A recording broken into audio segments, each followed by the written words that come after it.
Hi guys, ako si Nati Remigio. Ang isi-share ko po sa inyo ay itong malalaking isda. May nagtinda po dito ng malalaking isda. Ayan po, dalawang malalaking batya na isda. Ang tawag po sa isda na kulay puti ay tawag nila ay maya-mayang tabang. Ngunit hindi po iyan totoong maya-maya. Magkano kilo yan? Iyan po ay tawag ko yung maliliit, bangus-bangusan. Ang tawag din po diyan ng iba ay Lopez. Pero hindi po yan Lopez. Yung Lopez po, lumalaki ng lagpos sa sako. Pag niligay sa sako, lalagpos pa po yung buntot. Yun po ang Lopez. Ngunit ang isda po na ito ay medyo manipis kaysa sa maya-maya. At alam niyo po ba kung magkano ang kilo? 30 pesos isang kilo. Sa totoo po, 30 pesos lang po. Ayan po yung kumarit kumparing mag-asawa. Bumili sila ng 10 kilo o na 5 kilo. Tapos bumili uli sila ng 5 kilo dahil nga po nakakatuwa, mura na, malalaki pa.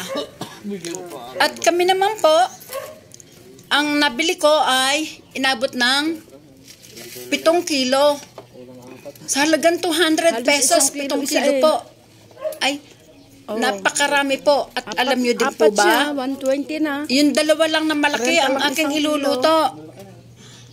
At yung 6 na medyo malalaki rin, ay ipinamigay ko po yun. Ayan o, yan po yung sinasabi ko. Itong dalawang malalaki, nasa 3 kilo na po ito eh. At yung 6 po na yun, yun ang pinamigay ko. Malalaki po yun, 4 na kilo po yung 6 na yun eh. Itong dalawang malaki, 3 kilo, kaya 7 kilo po. Ayan, napakamura po talaga ng isda rito. Isdang ilog, ang tawag po diyan, o maya-mayang ilog. Alam niyo po ba, muli, yung maliliit na isda na ganyan, masarap po daingin. Yung bibyakin, ayun po, masarap daingin po. Malutong po yun pag pinrito, pati ulo, malutong po.